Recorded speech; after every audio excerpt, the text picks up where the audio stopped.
money taxation, and at the same time, do you think that the army now, the killings in all these checkpoints will at least reduce a little bit?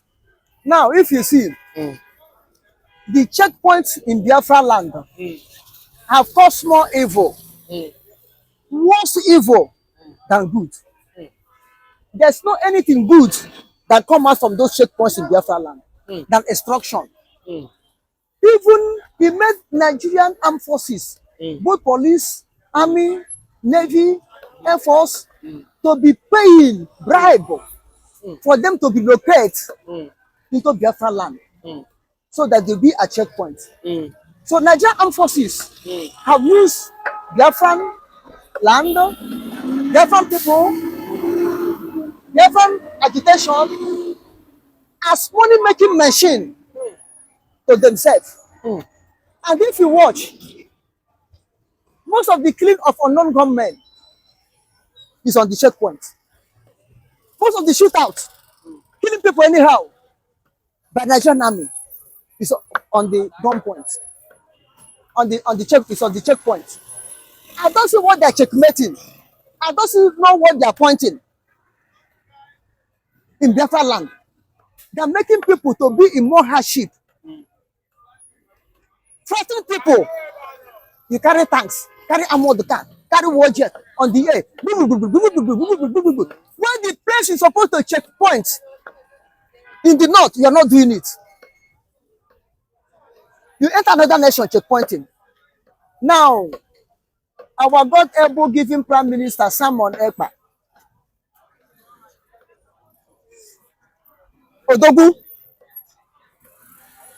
Odogwu have given order that all those checkpoints should be removed from Biafran land. And the Road Safety Commission, who are in charge of roads in Nigeria, have called the men out from checkpoint, which is the right thing they're supposed to do, because orders have given by the Prime Minister of Biafra that we don't want Biafra Nigerian presence in all our road as a checkpoint. They have to comply, because now it's a nation to nation. And removing Nigerian checkpoints from Biafra land will show you that these people acknowledge the order some Ekpa have given. Nigeria have realizing that really Biafra is a nation, or becoming a nation now. And what they did is the best thing they have to do in the sight of God and the presence of human being, so that there will be peace in that part of the world, Biafra. So I thank God for giving Federal Road Safety Commission of Nigeria that courage, that faith to accept, to withdraw Nigerian men out of Biafran road. And then that one will minimize accidents, we minimize hold up, we minimize embarrassment, we minimize waste of life in Biafra now. It's very good step they have taken, and God will bless them for that. And I pray that God will continue giving Simon Ekpa the right word to give out, and people will obey as they obey this one now. Now look at it. The people that were killed in Aba on May 30th were on checkpoints. Had there been that checkpoint is not there, the people have not come out and see where they go and station. Had there been that checkpoint is not there. Now, they removed those checkpoints on 4 states in Biafra land. It remained other states to remove those checkpoints. And if they remove the checkpoints, then Biafran Eastern Security Network will checkmate those who are coming to cause mayhem. Now we will know whether it's Nigeria causing mayhem to us Biafrans, or Biafran causing mayhem to themselves. Now we know the truth. But let Nigerian army evacuate now. And this is another number one step for for Nigerian army to evacuate from Biafran land. And they are evacuating now gradually. And I pray that God will help them to evacuate finally, peacefully. Now, these people that will leave checkpoint, they're living peacefully now. Nobody will embarrass them. They never embarrass anybody. So we need continue from barrack to barrack. Police barrack, Navy barrack, Air Force barrack, Yellow Fever barrack, Last Man barrack, Civil Defense barrack in Biafra land. So it will be. All of them will move out peacefully. So that Nigeria will not lose life, Biafra will not lose life. So there will be peace for both nations, especially in Jesus' name. So there's nothing bad in it. But some are giving order, and the order is carried out. It's not a sin. God will bless Nigeria, bless Federal Road Safety Commission, preserve Biafra, bless Biafra, and let there be peace between Biafra and Nigeria, and for us to have good diplomatic relationship, and socially be in Jesus' name. Fish gains. That will reduce the subjugation, the oppression and the exploitation the Igbo man is going through. Igbo man over time are the highest payers at every checkpoint in Nigeria. Not only the checkpoint in the southeastern Nigeria, back to Apapa there, we started paying. We paid throughout as we disembarked from Lagos State. Entering on those states, Igbo man continues paying. We pay and pay and pay until we left Ore. After leaving Ore, we are what? Entering Edo State. We continue paying. Igbo man, we are paymasters. So what I'm trying to see that it is going to solve in Igbo land is insecurity. Those soldiers mounting checkpoints, they come up on and on with intel, fake intelligence reports that youths are gathering so place. They will go to that place and mow down those youths, kill all of them and neutralize them. It's going to reduce the level of insecurity in the southeastern Nigeria. Then again, the risk of people's life, because from those checkpoints, they still make sure that Fulani herdsmen kidnap is progressively going on. There are some kidnaps orchestrated not up to 200 meters away from checkpoints. So they are there, they scared the Igbo man. And the scared Igbo man, the Fulani man will start his what? Act of terrorism or kidnapping. So when the checkpoints are reduced, the law-abiding officers, that's the police, whom we know their own functionalities are to police the society. That is to respect law and order. They should take over some certain checkpoints because it is not good for checkpoints not to be everywhere in Igbo land. There should be police checkpoint, normal. That is normal. So what I'm trying to say is that those military checkpoints, they are not there for money. So they collect money, we know. But let me tell you, they cause insecurity there. It is there that counter-accusation will be coming up and on. They kill soldier, they didn't kill soldier. They kill civilian, they didn't kill civilian. You cannot just mount military checkpoint in a land like that when there is no emergency declaration. It is when you declare state of emergency that soldier will take over the whole terrain of a particular point where there is insecurity or incessant criminal activities. So this time around, I'm telling you, the checkpoint reduction in Igbo land, a suggestion from Simon Epa. We are getting somewhere. Are you listening to me? And the reduction of any checkpoint in Igbo land does not mean they are intimidating us into voting APC comes 2027. We are obedient. Igbo land is largely PDP. And the current trend now has indicated that Obi is the right quality, the right person, the person that can deliver good governance and competent democracy dividend to the people of Nigeria. So now, the whole southeastern Nigeria are largely obedient, not labor. I cite an example.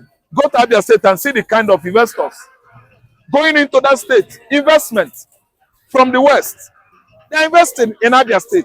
See the kind of good leadership, competent governance being delivered by Alex Oti in Abia State. That is what we want. We don't want any other party political platform whose flag bearers are bent on what? Embezzling public funds. We don't want it. Since federal government has learned to turn their back on the southeasterners, I think southeasterners, they have learned to make the right choices. Because if you make the wrong choices, indirectly you are disenfranchising yourself. That's why they chose Alex Otti, and Alex Otti is what? Delivering. See, let me tell you, bye-bye to APC, bye-bye to PDP. Labour Party political platform is what we want. Then, checkpoints all over Igbo land, military checkpoint is it. They are the one causing insecurity in Igbo land. As long as they were there, they were killing and maiming the Igbos, setting ablaze many communities in Abia State, Imo State, Anambra State, as well as Ebonyi State. Enugu State is not left out. So what happens is that you don't take soldiers to a particular place when there is no state of emergency. Are the military at those checkpoints, are they Biafrans or are they Fulanis? The Fulani, the Nigerian military, we have been saying it on and on, has been infiltrated over the years by the Niger Fulani, by the Senegalese Fulani, by Chadian Fulani, Mani, Seliga, Gambia, and Burkina Faso. Those are the Fulanis, and they have infiltrated Nigerian military. See, go to Niger. Niger will be boasting of their soldiers in Nigerian military. That is Nigerian. They are not Nigerians. Because in the north there, we don't have border with them. There's no demarcation. There's no demarcation of international border. The community is over there. They share the same ancestral background with Niger. So nobody knows who is who. Even in Borno State, the Chadians and Nigerians, they intermarry, they share some ancestral origin or descent. So that's why you have them infiltrated the forces. They are the ones that are having the highest number in Nigerian military. I mean the Fulanis.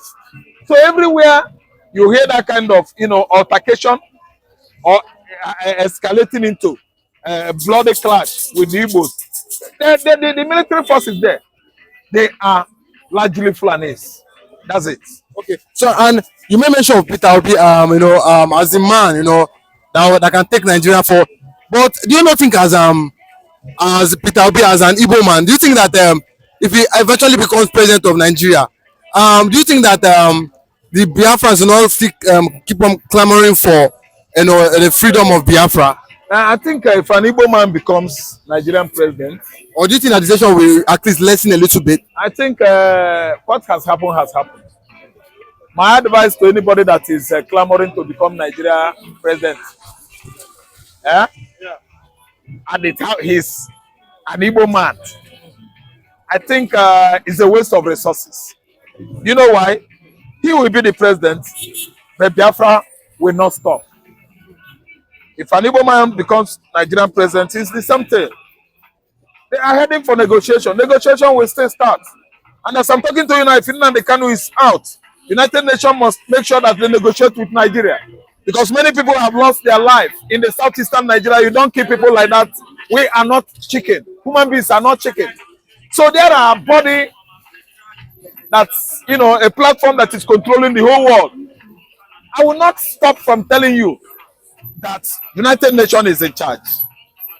Militarily, when there is trouble, sports, or war going on in the world, I will not retract from telling you that NATO is in charge. And NATO is an umbrella of United Nations. They are in form of member nations. When there is an outright aggression in any nation that is a member of NATO, they should go there for peace. So what I'm trying to say is that United Nations, the ICJ, ICC, under United Nations, have received enough petition from individuals abroad, from Igbos within Nigeria and without Nigeria. Igbos in the diaspora, they have written a lot. Nigerians in the diaspora, they have written a lots of petitions. Nigeria is not working. Nigeria is under siege. Siege. This is not democracy. Nigeria is under siege. People that are heartless, they seize the affair of Nigerian government, just like what happened in the 70s when the cannibal, a cannibal has taken the affair of the cannibal of Kampala, has seized power in Uganda and started killing and eating human beings. Yes, that was Alhaji Idi Amin Dada. That is what is going to result in Nigeria. You see some people that are cannibal, they are eating human beings in the secret, seizing power in Nigeria, not listening to their what subjects, citizens. So what is happening now is just exactly what took place in Uganda some 40, 50 years ago.